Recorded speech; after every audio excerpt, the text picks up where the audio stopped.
Welcome to the Dead Pixel Society podcast, the photo imaging industry's leading news source. Here's your host, Gary Peugeot.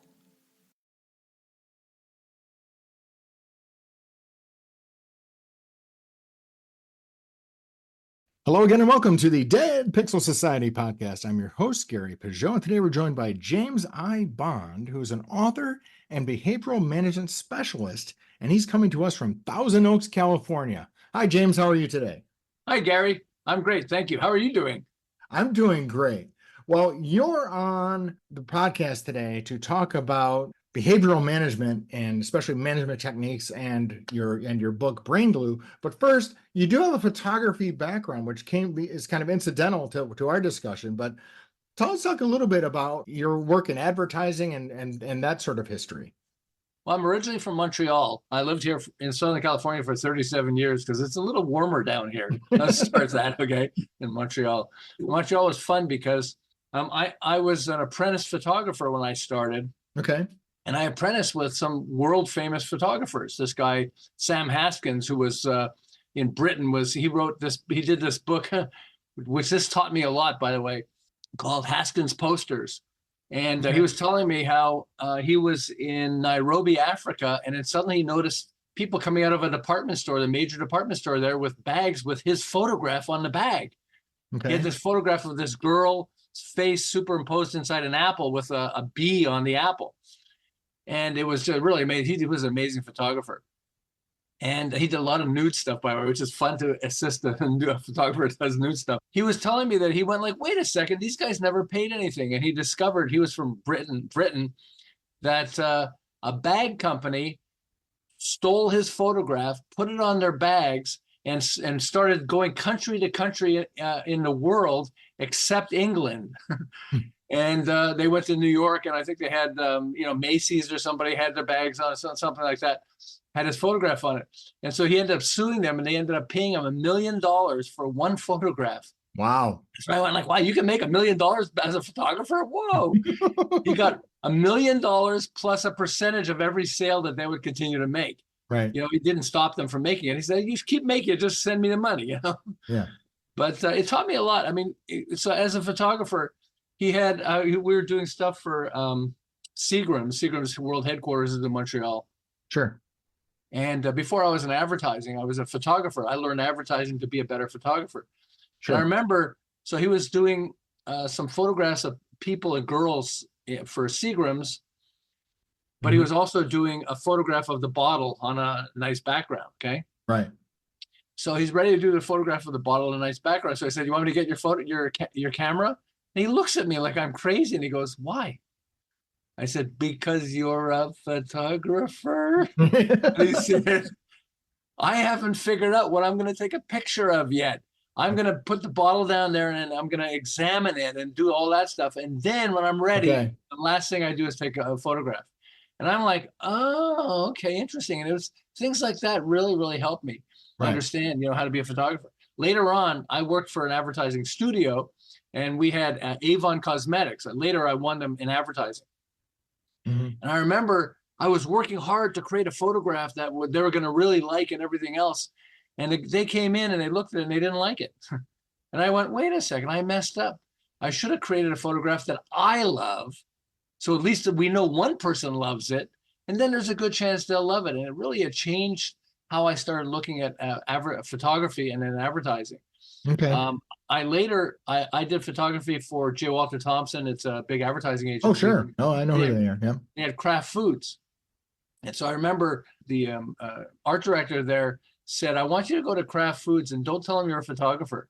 And I said, what? He said, don't tell them you're a photographer. They want point of purchase, like in-store advertising. And we don't feel like doing it. We're going to get like some of our younger guys. Everybody likes to do the video ads and the full page ads. Sure. So just go in there and tell them, if I could solve your problem, will you give me the contract? Mm-hmm. And I'm like, really? He said, yeah, and I'll tell you how much to charge them after and everything else. You just go in there and ask them questions and find out if I can solve your problem, will you give me the contract? And so I said, okay, he's terrified, but okay, I have a good poker face, So I went in there and I said, so they sent me from J. Walter Thompson, and they said, if I could solve your problem, would you give me the contract? And they said, yeah. And they explained it to me. I went back to him and he said, yeah, charge him $80,000. I'm like, it only costs like $4,000 to put this whole thing together. 80,000. That's what they're preparing to pay. Okay. I went back and I said, and it's 80,000. They said, okay, yeah, we'll give you the contract. And I'm like, a good poker face, but it's like, oh, okay, sure. Yeah. But it started me realizing, and I said to him, but I need graphics done also. We're doing in-store posters for salad dressing. And he said, you're used to going out and practically begging people to give you work, all these studios. Instead, these art studios, instead, you're going to be the guy who owns the project, and they're going to have to pitch you instead of you're pitching them. Right. And I was like, that's interesting. And it just changed my whole perspective on advertising and photography. I went like, this is a lot more fun being the photographer. Being the advertiser and overseeing what is going to come up than the photographer. Right. Just the photographer. And so I moved into advertising, and they told me, in fact, at J. Walter Thompson, because I studied advertising so I could do a better job of photography. Right. So I could understand, like, how are they going to use it? Then later on, I started learning marketing, because marketing helps you do a better job of advertising, which helps you do a better job of photography. Right. In time, I started studying behavioral management, because, the bottom line is, if you're creating an ad or a photo or whatever else, you still want people to take action. CTA, right. Call to action. Right. How are you going to get people to take action? And I became fascinated by that. And that's what got me eventually into Brain Glue, which became like just a blockbuster. So let's talk about the definition first. Okay. What do you mean? Because everyone uses words differently. What do you mean by behavioral management? What is your definition when you say behavioral management? What does that mean? Getting people to take action. Okay, so it is the call to action piece. You're influencing their behavior. It could be anything. It could be, how many courses do we take and we end up not implementing them, even though we love the courses, because it's outside our comfort zone. Right.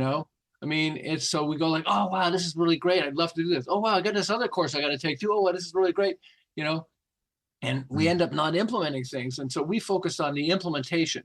How do you get people to implement? Not just selling, but in all levels of how do you get people to take action? And so let me give you an example with Brain Glue, how I got into Brain Glue, because this explains a lot of that. I have famous people that work with me. Warren Buffett's team work with me because he started buying companies and he wanted people to love selling. We didn't just do that. We did it for management or whatever else, delegating. Some people are terrible delegators, and you want to train them to delegate in a way that changes their mind, a behavioral management way. Right. I worked my way up in Montreal originally, and I had major clients like Kraft Foods, Timex Watches, Abbott Laboratories, Seagrams, and stuff like that I was doing advertising work for. And I had the opportunity to win the anti-drug campaign in America with powerful, logical reasons why you should not do drugs. I'm a logical guy. Hey, I'm a photographer, logic. Tell me what you want a photograph of and everything else. By the way, this changed my mind, and you want to go emotional, not logical. The best photographs are, Zig Ziglar said this. I went to one of his workshops when I was younger, and it changed my life, because he said selling is nothing more than a transference of passion. If you're passionate about something, that's why I realized as a photographer, I got to love the photographs I do. If I don't love the photographs, how am I going to sell them? Sure. Okay. So I had the opportunity to win the anti-drug campaign with powerful, logical reasons why you should not do drugs. Logic is bad, it turns out.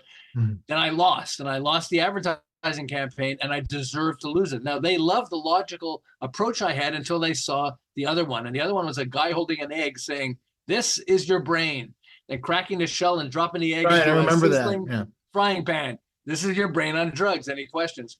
When I saw that, it scared me. I went, this is profoundly more powerful than any of the logical things I came up with. It's emotional selling, not logical selling. It's not logical, it's emotional. They don't teach it in school. How do you do emotional selling? And at first I panicked, but the scientist in me came out and said, well, maybe I could figure this out. Okay. So next to my computer, I put a box, and I call it the passion box. Right. And on a 3x5 card, I wrote the words, "Your brain on drugs." So I'd remember that ad, because that ad, it really affected me. It was profound, and yet I didn't know how to do everyone that. still remembers that. And that was, gosh, it's got to be what, 40 years old now? Exactly. I saw you you're shaking your head because we all know that. It's amazing, but it sticks to the brain because there's something about emotional selling that sticks to the brain. My wife hated going to doctor's offices with me because I pick up a magazine in a doctor's office that I don't normally read, like Vogue magazine or something like that. And I go, oh, wow. And she goes, do not tear it out of the magazine. I go, no, look at this. It's amazing. I've got to put it in my passion box. And she'd sit far away like, I do not know that guy, okay? Right, yeah. But so after about 10 years, and we had moved to Southern California, I met John Gray. And John Gray was telling me about a book he wrote called Men, Women, and Relationships. And he was frustrated because he said people who read the book found it to be one of the best, one of the most incredible relationship books they'd ever read. Right. But almost nobody was buying it. Right. And he got this crazy idea. What if I change the title to Men Are From Mars, Women Are From Venus? Right. Yeah. And change the content just a little bit, put references to it throughout the book, but otherwise it's exactly the same book. What do you think happened? Almost that's overnight. The book everyone knows, right? You know how many books he sold? I couldn't believe this, okay? In my book, I've got a mistake. Overnight he sold 500,000, then 1 million, then 2 million, then 5 million. In my book, because I did lots of research on it, and he talked to me, I said he sold 10 million books. Well, I know Steve Harrison, who helped him with marketing, and said, no. I said, well, Steve, I did the work. What are you saying? Less? No. He's already at over 50 million books sold.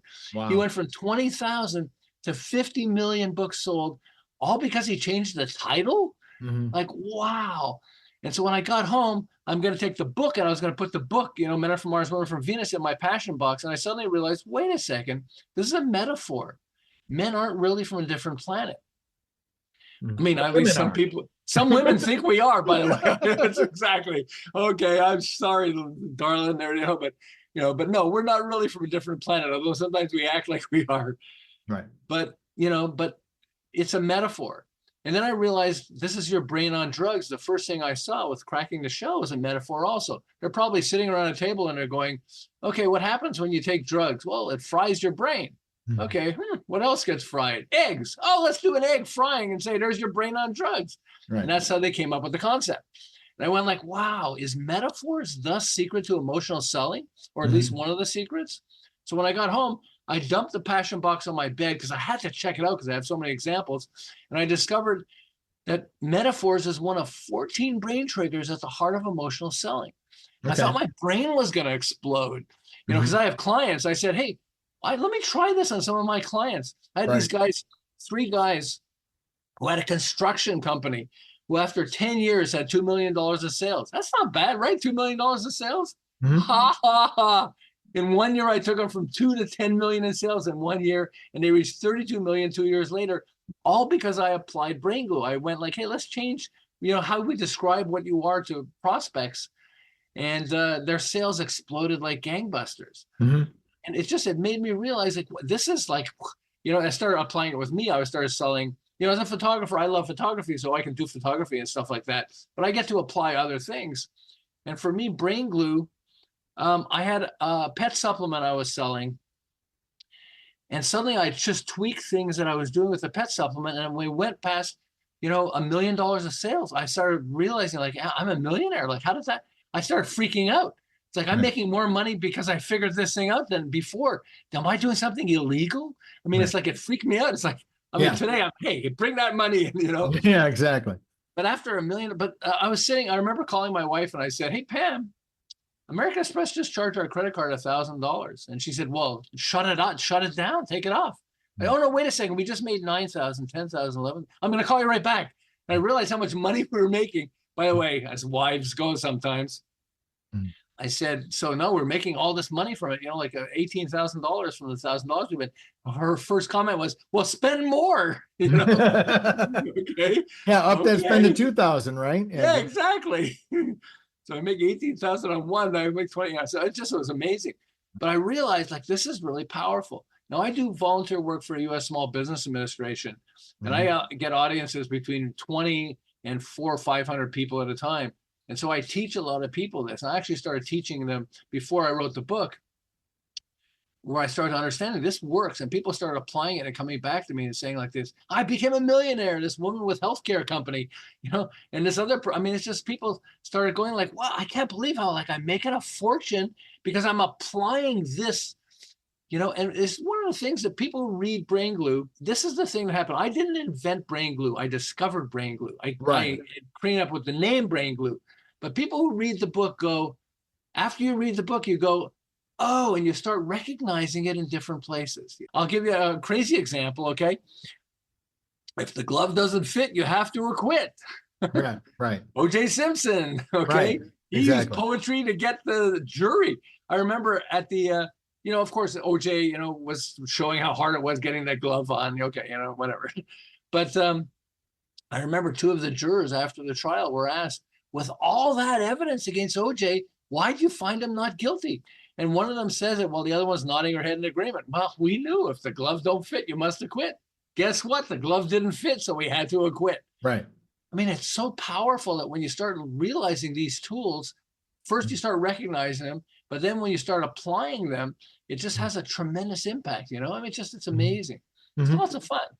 So you mentioned 14 triggers. I mean, I don't think we have time to go through all 14 triggers, right? What are like some of the key ones that people who are like in the photo industry should be mindful of for getting that emotional? Because, selling photography products is emotional, right? Because whether it's your kids' memories, it's nostalgia, it's a lot of things. So what are some of the triggers that are suitable for that? Stay with us. We'll be right back. Photo retailers, energize your sales with ShareMe Chat, the proven texting platform. Using chat to text on your website keeps your customers connected and buying. See us at Pro and IPI to find out why dealers using ShareMe Chat close more sales without adding staff. Find out more at shareme.chat. Well, there are two pieces of it. One is what kind of photographs do you make? Okay. And then the second one is, how do you define it? It might have a title or a title of a book or a title of a product or whatever else. Okay. And so those are the two areas you want to focus on. I'll say the first thing is metaphors. It's just like what? Okay. So when you do that, it's just like so. Let me give you an example of a product name, okay? But it's a crazy product name, but it worked. Paul Tran invented an electric razor for men's private areas. Okay, I don't want to get too much into this, but okay. But and he wanted to come up with a name that would help people understand what the product does, but he didn't want to offend anyone, because it's men's private areas that are shaving. Right. So what did he come up with? So he came up with a metaphor. It's just like a lawnmower. Right. Why don't I call the product the lawnmower? In fact, sales took off. He's got hundreds of millions of dollars of sales, okay? Sales exploded, and he ended up changing the name of his company to Manscaped. We're landscaping a man with a lawnmower, okay? Right. I mean, now, if I bought one of his products, if I bought his lawnmower, I could see myself, I didn't, but I could see myself calling a friend and saying, hey, guess what I just bought? What? Hey, Gary, guess what I just bought? What? Yeah. A lawnmower, the lawnmower. What, you have to mow your lawn? No, it's for shaving man's private areas. You can see you turning to your girlfriend or your wife and saying, hey, guess what James just bought? What, the lawnmower? What, is he has to mow his lawn? No, he has to mow his body. But it sticks to the brain, and people just like, wow, it's so powerful. There are famous photographers. We'll talk about photographers for a second. One of the things that bothered me about photography is I could do a great photograph and then sell it to somebody. But today, especially, there's so many photograph sites where you can buy it for $1. You can buy a photograph and it's really good and all that stuff. And so it's really fun to create a product around your photography. I mean, there are famous photographers like Ann Geddes, who did the baby photographs. Sure. And then she realized, sort of like the guy I work with, the famous photographer, and he suddenly put it on a bag and suddenly it became successful. Yeah, so there's the whole merchandising aspect of it. That's what suddenly you can go on greeting cards, you can go on, you can make millions of dollars off one photograph, okay? Right. Yeah. And so I always remember the story of this guy, Martin Handford, and he's in England. And he would draw complex photographs of all these people and everything else. And so advertisers and he loved it. And he was fabulous at it. But advertisers would, take his image and use it for an ad, and then be done with it, and they're not going to use it again. It's once you see the image, you get it. And so he decided, you know what? Let me create a book, and with my images, so I own the book. And he called it, in America, we know it as Where's Waldo. Okay. In England, they called it Where's Wally. Okay. Where's Wally? Whoa, whoa. Where's Waldo? Whoa, whoa. It uses alliteration, the repetition of sound. Okay. Right. And it's like you search through this complicated image of all these drawing of all these people, and inside there's a guy with a red and white striped hat and a red and white striped T-shirt, and that's Waldo or Wally. Yeah. Okay. And he ended up making so much money, he sold it for $50 million. Okay. Yeah. Yeah, that's crazy. One of those, and that became part of the culture, right? I mean, everyone knows where Waldo is. And yet he was struggling as an illustrator. People loved his illustration, but once you did it once, you didn't need it again.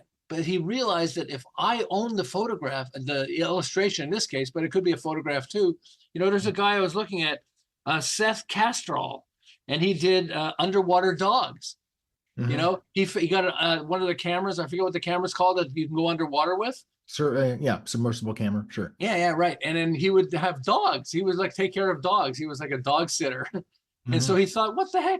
So he would go underneath the water and have somebody throw a ball into the water, and you see the dog underwater, catching the dogs, catching the balls, and they're really amazing fun, especially underwater with the dog. Yeah, sure. Everyone loves dogs, right? You can't go wrong with exactly. And he made a fortune off selling his book, and then, again, greeting cards. There are a lot of things you can use with it once you own the copyright. You own the work as you photograph it. Mm-hmm. We service other people, and I think it's hard. It was hard. The hardest thing for me was, I was servicing other people. I was a photographer. Tell me what you want me to photograph, and I'll photograph. Okay. I transitioned over to, what do I want to photograph? Mm-hmm. First as a hobby, but eventually as a business. I recognize that, I can uncover things. So I'll go back to your question about what I do is metaphors. Mm-hmm. I can start creating metaphors for products, Mm-hmm. And so you take a product that exists and create a metaphor for it in a photograph. Sure. You can have a lot of fun with it and actually sell it and make a lot of money. Okay. And so it's those types of areas where, recognize people think photography is like diamond. It's on your camera. It's on your phone. Yeah, right, I mean, everybody's taking pictures now. It's what concept are you projecting? And if you can project the concept, you can have lots of fun. So one of the things that we come across when we do interviews with folks about marketing and sales and all this stuff is sort of having that discipline to kind of stick with your message. So after you come up with your emotional hook, if you will, what's your next step from that? Let's say, for example, I'm a camera store and I've come up with an emotional hook for that. And, my job is to sell cameras and accessories and other fun things to people. What, I guess what I'm thinking of is I think people are great at starting, but they aren't always great at continuing, right? What are your thoughts on that? Well, photographers, let's do that in photography stores, advertise. Mm-hmm. So the first thing you want to do is you don't want cash. Okay. This is a funny thing. People say you don't want cash, you want cash flow. Right. Yeah, okay. Yeah. So what you want to do is you want to create an ad that people are going to go like, whoa, whoa, that's interesting. In Brain Glue, I talk about the concept of Marilyn Monroe, that her name was originally Norma Jean Mortensen.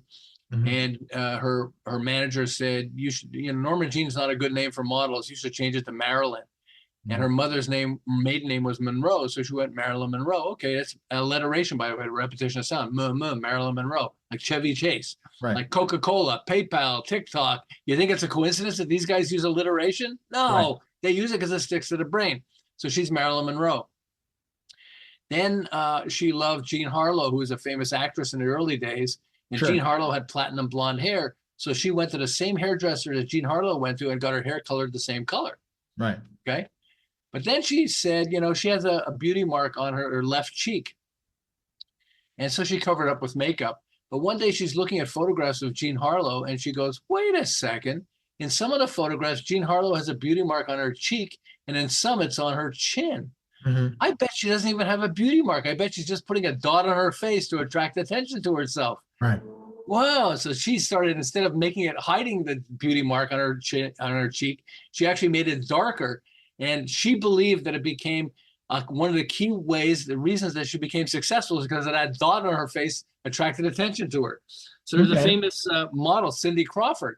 Cindy Crawford also has, saw her biography, and she has a beauty mark on her, above her lip, on her left side of her lip. And Mhm. she says, as a kid, I wanted to get rid of that beauty mark. I begged my mom, take me to the doctor to get rid of it. She said, I am so glad my mom didn't do that, Right. because I believe I became a supermodel. She became the first supermodel.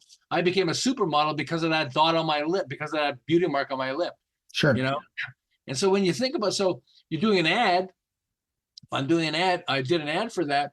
And I said, I show a picture of Marilyn Monroe's beauty mark. And I said, you want to be successful, you need one of these. And I put a photograph with an arrow pointing to the beauty mark on her face. And it's like, what? And people are going like, what? And they start reading the text and trying to figure out, like, what is he talking about? Mhm. You know, if I do, I put a dot on my face, you know, but it grabs attention enough that people, you know, one of the tools we have is oxytocin. Mhm. It's when you make people laugh. Laughers tend to be buyers, not always, but often. Right. You know? And so when you can, if you can get people laughing and grab their attention, you Sure. can actually sell more products Mhm. or services, whatever you're working with. Humor can be a challenge, right? Because people's sense of humor are not always the same, right? If you get kind of mean, people can take that a different way. You mentioned Chevy Chase earlier, and his sense of humor is not for everyone. So how do you balance that? Is that part of knowing your customer, is knowing what kind of humor works? So I'm going to tell you the secret of success. Okay. Okay. The famous line, this famous person said, I don't know the secret of success, but the secret to failure is trying to please everyone. Right.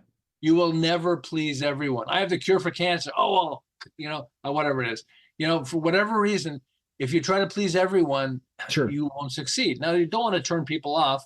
And I know we've got lots of wokeism and stuff like that, but still, you got to be passionate about what you do. I mean, what's his name? The famous comedian. And he said a joke. He was talking about a friend of his that was gay. And he made a joke about his friend. And he said, oh, you're anti-gay. And he finally said, screw you. I'm going to say what I'm going to say, because, I mean, you don't want to offend people. But I'm talking about my friend. You think I was offending him? Mhm. I mean, just, people are. In fact, let me give you a great example of this, okay? What's it called again? It gives you wings. Oh, Red Bull. Red Bull gives you wings. If you Right. look at Red Bull's slogan right now, it has 3 I's in the word wings. I-I-I-N-G. Yeah. Okay. Yeah. You know why? Why? This guy, apparently he jumped off a building after he drank Red Bull, and he said, I got injured. Red Bull's supposed to give me wings. And he actually sued them. I don't know if he won, but he freaked them out. So now they put 3 I's, and Red Bull gives you W-I-I-I-N-G. Not real wings. It's Yeah, not real wings. Like, get over it. That's I mean, crazy. yeah. That is crazy. If it's just, things like, here's some jokes. There's something that's called chiasmus, which is a flip, okay? Mhm. It's like all for one and one for all. Ask not Right. what your country can do for you, ask what you can do for your country. See, it's a Right. flip. So here are jokes that work that way. I'd rather have a bottle in front of me than a frontal lobotomy. Right. Exactly. I'm an old person, so I can relate to this one. I'd rather wake up and pee than pee and wake up. There you go. Okay, don't sweat the petty things or pet the sweaty things. So yeah, so the plays on words can work, and I think there's a lot of those in photography that are applicable here that people can play with. It's just interesting how a lot of the stuff you see is very I'm gonna say brand focused, but very product focused in the photography industry, right? Hey, we can make this size print at this price, hooray! But it really kind of lacks the emotional attachment, right? The reason why you want to do that. Now, Kodak used to be great at that, right? I mean, the times of your life, the whole Paul Anka song, they really just pushed that, right? Yep. And I think that's what people remember most about Kodak advertising back in the day, was that it wasn't, hey, buy a 3-pack of film and you get, $2 off or whatever the promo is. And I think that actually spurs usage, is getting to that emotional attachment. I think we're kind of in a place in the industry where it's very like I said, product focus and price point focus, and it's kind of getting away from the emotional thing, because I think people are just worried. Hey, I don't really know who my customer is, so I don't know how to talk to them really, because I'm doing so much online. So I think Well, there's a lot of challenges there reconnecting with that emotional piece. absolutely. And so let's say you're trying, and this is a famous ad I saw. Let's say you're trying to let people know that you can't sell something to somebody that doesn't relate to them. Right. Okay. That's what I want to communicate. So what do? It's a photograph. It's a really good ad of a beautiful woman with shaving cream on her face, and she's shaving. Okay. Right. And the headline says you can't get people to buy something that doesn't apply to them. Right. Exactly. That's more powerful than if you just had the headline. And photographs have a tremendous ability to affect people emotionally. Right. And so when we can affect people emotionally, I mean, I have this famous photograph of Muhammad Ali, and he's he's got his fist up in the air like this, and the guy that he just knocked out is down on the ground. The Sonny Liston photo. Yeah, exactly. I mean, and it sticks to the brain. It's like fantastic. It's iconic, right? And so it just now going back to what your friend said, right? You got to pay for the rights to use that picture. You can't just steal the picture, which is a whole nother issue, right? Today. Well, but when you're a photographer, then you can take pictures, and you have more control. Right. Yeah. I mean, it's just. Yeah. And that's why you think of the concept first, Mm-hmm. So like you can get your wife, I can get my wife, and I can put shaving cream on her and get her, pull out the blade from the razor so it doesn't shave her, but I can start shaving her, have her start shaving herself, and I can take a photograph of that, and people are going to go, whoa, how can I apply that? That's really good. Mm-hmm. Think of what do you want to say? So to me, it works this way. Mm-hmm. You start with logic. Don't turn off logic. Start with the logic. What do I want to say? Come to our photo store. Okay. Right. Why? Come up with a reason why people should come to our photo store. Mm-hmm. And then you can have a picture of a guy upside down saying, I came to the photo store. You should too. He's upside down. You can have fun with it. You have fun with how you communicate. Start with the logical piece. And then remember, people buy for emotional reasons, not logical. So come up with an emotional concept. When you come up with the emotional concept, it could be a metaphor. It's like the lawnmower. Okay. Right. I mean, right. It's just when you come up with something like that, you have lots of fun. Right. I mean, in fact, I was in a store and I saw an ad. Okay. In the store, I think it was Bed Bath & Beyond or something like that. I was with my wife, and it said the lawnmower with an arrow, and it pointed to an electric razor on the thing. I'm like, what? The lawnmower? And I started reading the text. It got me to read the text of the ad. And so that's, we want to understand. For me, I started just with photography, but I started learning that words and photography work together, especially if you have opposites. Right. Right. And you have, I think that you're right. That's sort of like a disjunction or an incongruence can get attention more than a complimentary photo, right? Something that's out of place or kind of makes you grab your attention. So if I'm trying to describe brain glue, I like metaphors, right? So I came up with this metaphor because naked works. Okay. This guy who's in advertising, his name is Baer, B-A-E-R, David Baer. And I said, I got the perfect name for your company, because he teaches advertisers how to make more money. And I said, you should call it Bare Naked Advertising. And he's like, his partner is going, yeah, that's a great name. And he's like, I don't know if I want to have Bare Naked Advertising. Right. But so I have a metaphor for brain glue. And it's like you have a naked man running through your backyard. It's like you're gonna go, whoa, what's he doing? What? You're gonna check it out. Why is he running through my backyard? So I can create a picture saying, here's why you should buy brain glue, and it has a naked man just slightly covered, okay, a little part of it covered, running through a backyard. He says, you see this naked man running through your backyard? That's what you're gonna get with brain glue. People are gonna go like, what? Well, I don't know if we want that though. We want people going through my backyard naked. I'm not sure. Really, but you have fun. I want, but I see what your point is. Sort of the attention getting, somewhat humorous sort of thing. Yeah, exactly. That's why a metaphor is a good one. Or analogy. Say it's just like ... and be crazy. Come up with the craziest ideas first. Okay. Right. And when you do that, it's just like ... It's just like a lawnmower. Right. You start. I get it. Yeah. Wait a second.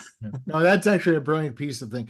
So where can people go to learn more about the Brain Glue book? I imagine there's probably a website for that. Yeah. If you go to yesbrainglue.com, Okay. that'll take you to a page that has all kinds of content on Brain Glue and everything else. It has links to the book. Hopefully you'll buy the book. But even if you don't, it has lots of information on it. It's got Jack Canfield, who wrote Chicken Soup for the Soul. He's sold 500 million books, and we have actually a video of him talking about it. He's forcing everybody in his company to use it. But it's got lots of information on it. So if you go to yesbrainglue.com, I think people will really enjoy what's on there. Okay, great. Well, listen, James, it was great to talk with you. I really enjoyed our conversation about reaching people and connecting with them and making that emotional connection. Hopefully sell more stuff. Thank you so much for your time. And thank you, Gary. Best wishes. Hopefully we'll be in touch soon. Take care. Okay. Thank you for listening to the Dead Pixel Society podcast. Read more great stories and sign up for the newsletter at www.thedeadpixelssociety.com.